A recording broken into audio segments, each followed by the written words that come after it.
And the three things that I want to leave with you, just these three. I could do 10, I could do a whole life class. But just these three things will carry you if you let them. First and foremost, knowing who you are. Knowing who you are.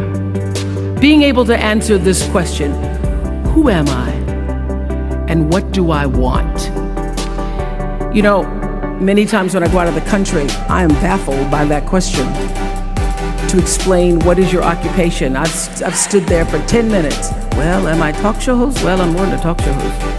Am I a businesswoman? I'm a businesswoman. I'm more than a businesswoman. Am I an entrepreneur? I'm more than an entrepreneur. So I just leave it blank or self-employed. So I'm not asking for the roles that you play as daughters. I'm not asking that question. What are the roles that you play as a daughter, as a friend, as a sister? You're going to be a lawyer, you're going to teach, you're going to be a pharmacist. I'm asking the bigger question of who am I? Who am I really? My answer is I am God's child. I am that which is born of all that is. I am, as Pierre de Chardin said, a spiritual being having a human experience. Come trailing the breath of the ancestors yet, but trailing the breath of the angels. And understanding that because I am connected to the source of all that is possible for me. That's who I am. And what do I want? I don't want to just be successful in the world. I don't want to just make a mark or have a legacy. The answer to that question for me is I want to fulfill the highest, truest expression of myself as a human being. I want to fulfill the promise that the Creator dreamed when He dreamed the cells that made up me. What do I want? You must have some kind of vision for your life. Even if you don't know the plan, you have to have a direction in which you choose to go. I never was the kind of woman who liked to get in a car and just go for a ride. I had a boyfriend who would say, let's just go for a ride. I want to know, where are we going? Do we have a destination? Is there a plan? Or are we just riding?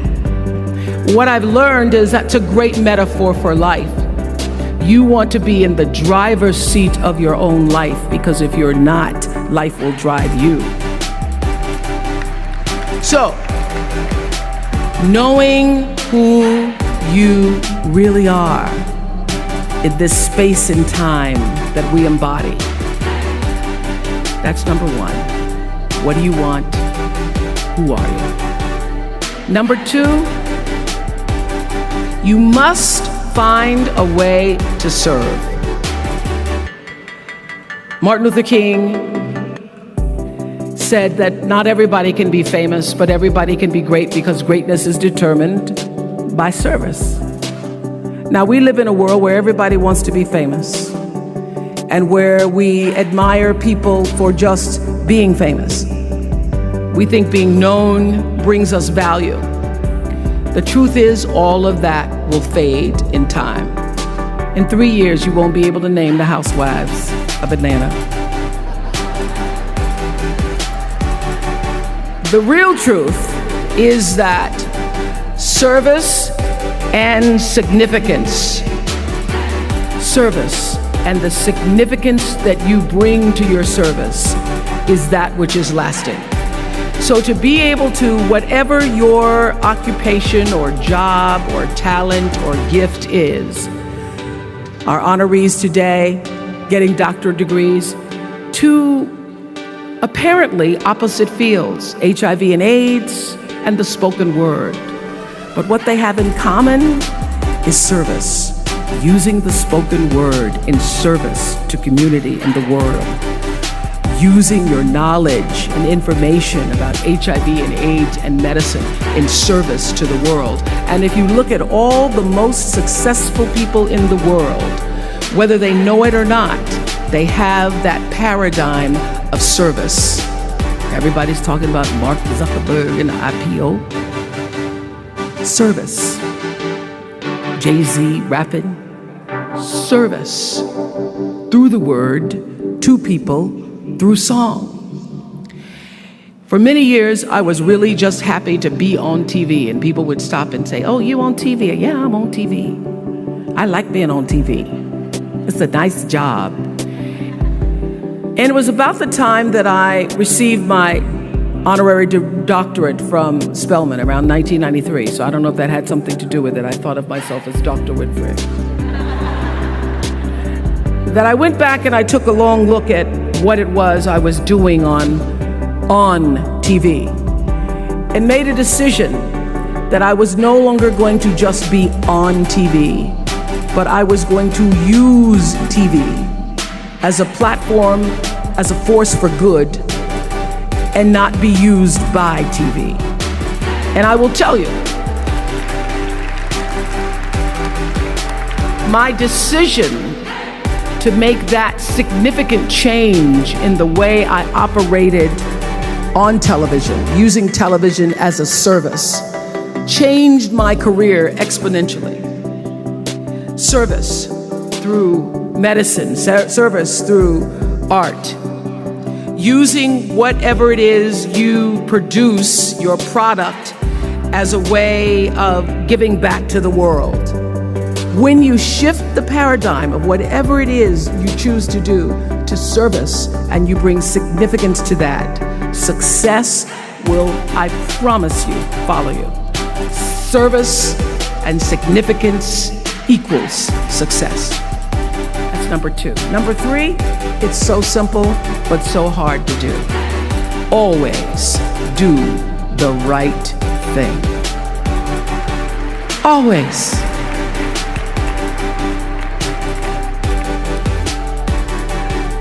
Be excellent. People notice. Think of how you notice. You go to Taco Bell, somebody gives you extra napkin and some sauce. You notice. You want to go back to that person, because even at Taco Bell, excellence shows itself. Be excellent. Let excellence be your brand. Everybody talks about building a brand. I never even knew what that was. When people say, "You're a brand," I would say, "No, I'm just Oprah." What I recognize now is that my choice to, in every way, in every example, in every experience, to do the right thing and the excellent thing is what has created the brand. Years ago, I did an ad for Revlon for an ad they were doing called Unforgettable Women. And what I know is that when you are excellent, you become unforgettable. People remember you. You stand out. Regardless of what it is, you become an unforgettable woman. And that is what we all want. We want to be unforgettable and not forgettable. So doing the right thing, even when nobody knows you're doing the right thing, will always bring the right thing to you. I promise you that. Why? Because the third law of motion is always at work. For every action, there's an equal and opposite reaction. That is so true in all of our lives. That's what Newton said. Celia in The Color Purple said it. Everything you even try to do to me, already done to you. Everything you even try to do to me, already done to you. So you don't have to worry about revenge or getting back at somebody, making sure they pay. You just have to do the right thing, and the right thing will follow you even when people don't support it. I remember many times on my show, there are many shows y'all never saw. And the reason you didn't see them is because I got the last vote. And I remember 2010, my team, hardest working team in television, had done this interview with a woman who turns out she was a Sunday school teacher by day and a sex addict at night. Ooh. And they were like, you won't believe it. We got her going out, we got her with the men, and we get to show her, and she was willing to show us everything. I sat down with a woman for an interview that was taped. And during the process of the interview, I said, why are you doing this? And she said, oh, I want to help people. I want to tell my story and I want to help people. I said, do you have children? She says, yes, I have a 10-year-old son. I knew right then, this is never going to see the light of day. So we got off the air and I said to the lady, we are not going to air that show. And she said, why? My producer said, why? She knew she was being filmed. She knew what she was saying. She knows what I said, because her son will never get over it. Her son will never get over it. And it's not worth a rating point to me. Not worth a rating point to me to know that there's a 10-year-old boy who's destroyed because his mother went on the Oprah Winfrey show and told all her business. You do the right thing, even when other people think it may not be. And oftentimes, when you make a decision to do the right thing, immediately you're faced with doubt. Was that the right thing? Was that the right decision? I don't know, was that the right thing? You always know it's the right thing, when in the end, there is peace. You are rewarded by peace in knowing that you did the right thing. The most important thing I have come to know in doing the right thing and making the right choices is understanding what we talked about yesterday. All of you leaving here have the potential for enormous success. There's a price that comes with that. People don't always like you, and they're not always happy for you. And if you surround yourself with people who are not accustomed to your success, they become fearful, they become scared, because you are reflecting back something to them that they don't recognize. Now, they're not going to say, you know, I'm very fearful, because you're reflecting back to me something I don't recognize. They're going to say, you know what they're going to say? They're going to say, who she thinks she is. Who she thinks she is. That only happens when you are around people who do not mean and want and aspire to the best for you. People who want the best for you want you to be your best. So my greatest advice to you is to surround yourself with people who are going to fill your cup until your cup runneth over. So when people say you're so full of yourself, you can say, yeah.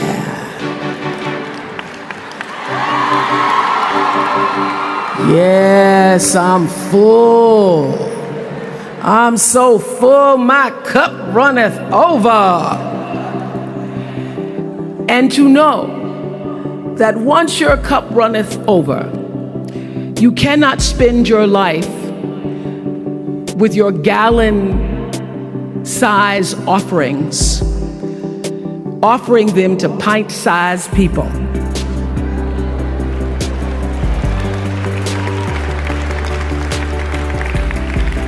You have got to surround yourself with gallon-sized people who can hang in the same company with you, so that you're not offering your gallons to those little pints out there who can't hold it anyway.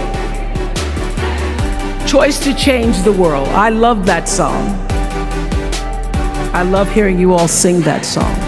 And what I know for sure is that the biggest choices begin and end with you, your internal big questions. Who do I want to be in the world? My relationship to source energy, to all that is God. I'm not talking about what you believe in God. I'm talking about your experience of that which is all life, which is divine and universal. I'm talking about the big deal. Being connected and aligned with that. When you are tuned in and charged into that, whenever you feel empty, you go inside yourself and you connect to the source, and you know that all things are possible. To know that, and to choose to do the right thing in service and significance, I promise you, you will create a vessel of service for yourself first, because you have to honor yourself first. You have to give to yourself first, otherwise you have nothing to give away. You will create a vessel for yourself, for your family, your community, and the world. And those three things will not only lead you to a blessed life. I stand as a witness. My life is so blessed, I can't even take it in sometimes. It will lead you not just to a gifted life and a rewarding life that fills you up, but a sweet life. That's what you want. You want the sweetness. You want it to be so sweet, so that even when the storms come, and they will, you'll know, this too shall pass. This too shall pass. The storm is passing over, and you shall not be moved, because you know who you are. When you can do that, grace will follow you, grace and glory. And when they see you coming, it ought to make them proud. They say it's the click of your heels, it's the bend of your hair, it's the palm of your hand, it's the need for your care, because you a woman, you a Spelman woman.